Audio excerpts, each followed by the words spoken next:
As the president has discovered, being a disruptor has its personal downsides. Whether it's the border wall or troop withdrawals from Syria and Afghanistan, the swamp is committed to holding him back. The antagonism he continues to face from his political opponents is vicious. But as we saw last night, when they are calmly confronted with clarity, they're often flummoxed. Trump has co-opted some of their big issues, like fair trade, criminal justice reform, in opposition to endless military interventionism. Now, last night, Trump, though, tried to find some common cause. We must reject the politics of revenge, resistance, and retribution, and embrace the boundless potential of cooperation, compromise, and the common good. We can bridge old divisions, heal old wounds, build new coalitions, forge new solutions, and unlock the extraordinary promise of America's future. Nancy Pelosi's smirk notwithstanding, last night the president did something few expected. He attempted to unify the country. He was even magnanimous toward his most hostile critics, giving the Ghost Gals, the throng of white-suited lefties, their due. Don't sit yet. You're going to like this. We also have more women serving in Congress than at any time before.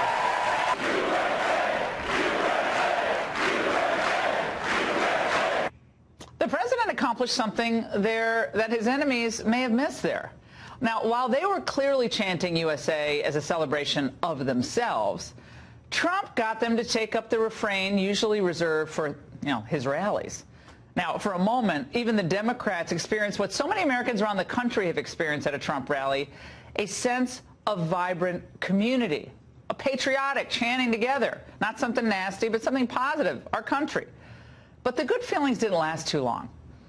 NPR repaid the president's magnanimity with a phony fact check, where they insisted that the number of women in Congress was, quote, almost entirely because of Democrats, not Trump's party. Speaker Pelosi attempted to make the same insipid point.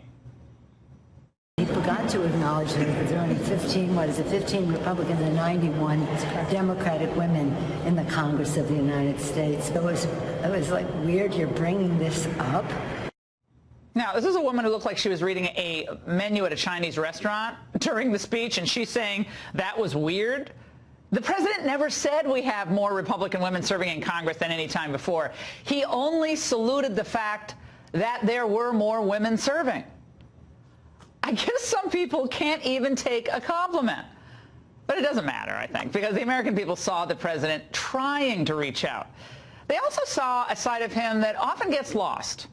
The caring, grandfatherly, and yes, even tender side of Donald Trump.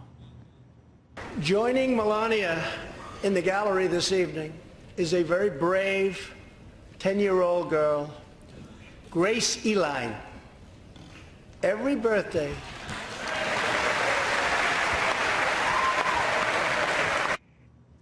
he saluted our World War II veterans, Holocaust survivors, and Buzz Aldrin. Now, it was a thoroughly American evening where people felt good about the country, and I think just the average person, not the jaded people in Washington, L.A., and New York, but the regular folks, they just reveled in seeing our heroes from decades ago and even some new ones. Once or twice, the president even managed to get both sides of the aisle to rise in support of a legislative agenda and an item that some people laughed at a year ago, including Paul Ryan, paid family leave. Look at Chuck Schumer even jumping to his feet. I'm also proud to be the first president to include in my budget a plan for nationwide paid family leave. Now, when it was over, I think the left was kind of grasping for something, anything. Please help them. Give them something to criticize.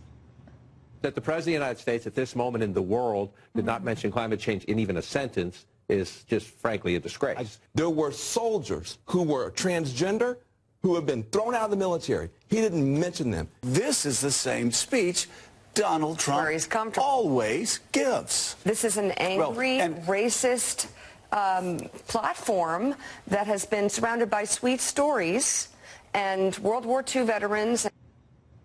Oh, my God. I mean, they sounded so ridiculous. Like sex trafficking and criminal justice reform. I mean, we're going to get into this. But that is just dishonest. It's ridiculous for them to say that.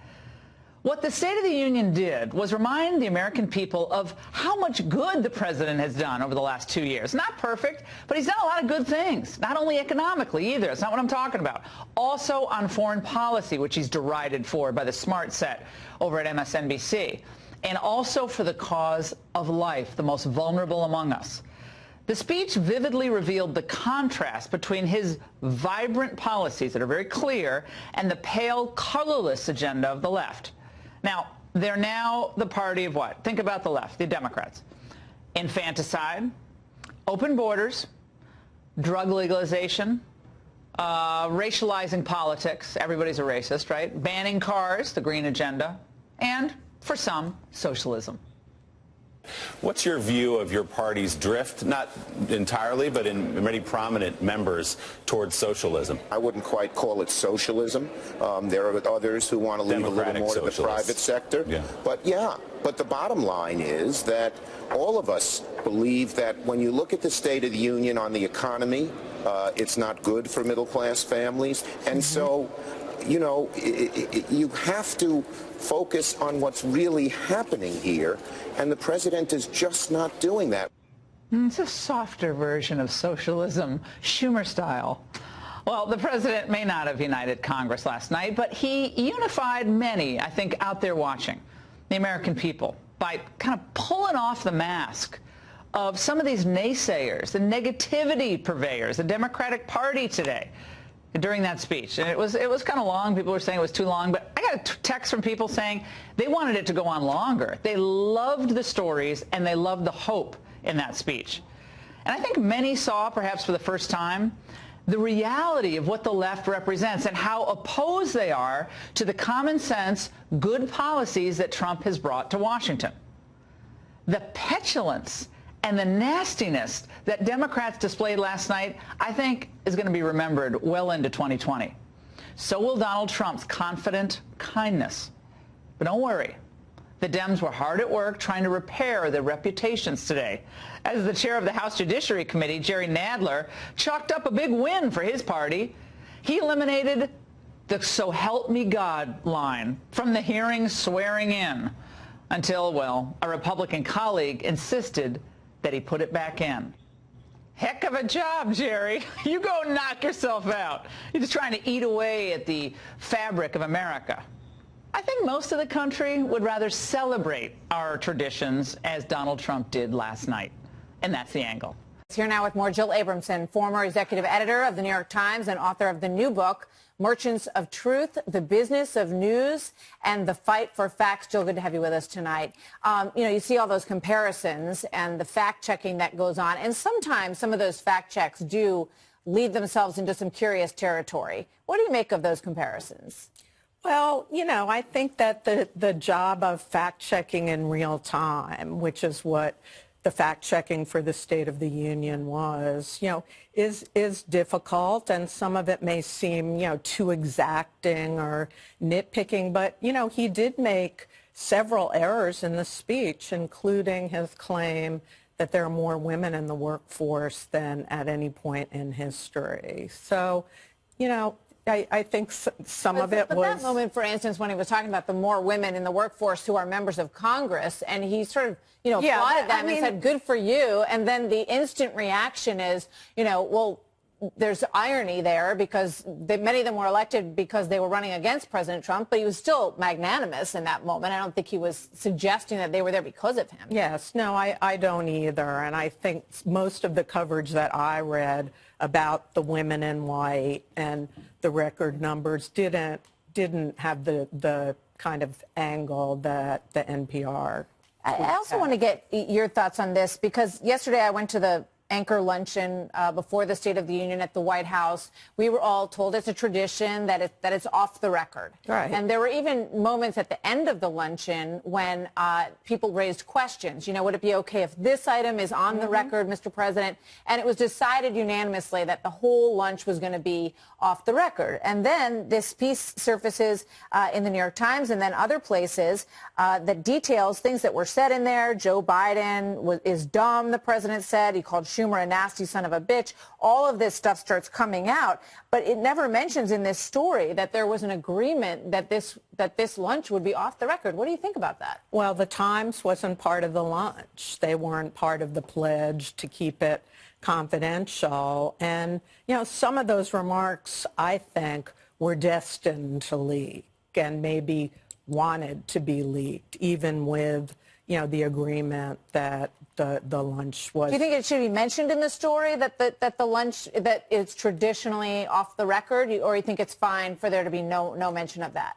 Well, for transparency, you know, I think it would have been good to mention it, but I don't think the Times transgressed in any way. All right. You're doing a book tour, and your book is called Merchants of Truth, which we just mentioned in the intro. I want to ask you about this. It's just surfacing on Twitter. There are some suggestions that some parts of the book could be plagiarized, that they are matched to other writing that is very close in its wording here. Michael Moynihan of Vice is writing about this. He goes to a section that Jake Mullooly wrote in Vice Cop that talks about Jason Mojica. And the paragraphs are very similar in your writing. Do you have any comment on this? There's another one, Lizzie Wildcom, the bad boy brand. I mean, you're going to be asked to respond to this at some point, and I'll put them right in front of you. You know, all I can tell you is, you know, I certainly didn't plagiarize in my book. And, you know, there are 70 pages of footnotes showing, you know, where I got the information. So do you think that it's possible that some of these are just not, they're incorrectly footnoted, perhaps? This one, Lizzie Whitcomb, the bad boy brand, the New Yorker, talks about Shorinsky told Wired that he doesn't remember reading the article and that his investment was a few $100,000. And then the next paragraph from your book is essentially the same. Do you think this is a footnote issue? No, I don't think it's an issue at all. So you're standing by your work 100%, and yes. I mean, I ask you because he's been going on, I guess, for the past 20 minutes. Well, many people from Vice have been taking issue with the book, it seems, you know. And why is that? I think they don't like the portrayal of Vice, although I think it's a very balanced portrait, and I have a lot of praise for some of their journalists and some of their stories. I like their fresh approach to news. So you're on the record as saying that there's absolutely nothing in here that you have any problem with, and you'll take a look at them. Yeah. All right. Well, one last question before I let you go about covering President Trump in general, because you have said that you think the New York Times is sometimes biased in their coverage of the president. And, you know, when you talk to the people in the communications department at the White House, and not just talking about the New York Times, but they feel like there's such a broad brush that they basically can't get out from under every single day. There's so much negative coverage of the president. And you look at the right track, wrong track numbers, and most of America seems to be very happy with, you know, the economy and foreign policy in general, and yet they think the country's on the wrong track. And some say that's because the message that they get all the time from much of the media is so dark. What do you say to that? Yeah, I don't think the media is why there's that discrepancy. And I do think on some days there are too many stories on the Mueller probe or about allegations or negative appraisals of the president's agenda. And I think, you know, they're all well reported and factual, but, you know, when you have many at once, and some of the headlines will needlessly throw him in. And partly it's because anytime you have a story on Trump, you get a big audience, lots of clicks. And the president has been ratings bonanza, especially for cable channels. You know that. That is true. He's the story. There's no doubt about it. He is the story. Jill Abramson, Merchants of Truth, thank you very much. Thank you. Good to have you here tonight. Thank you.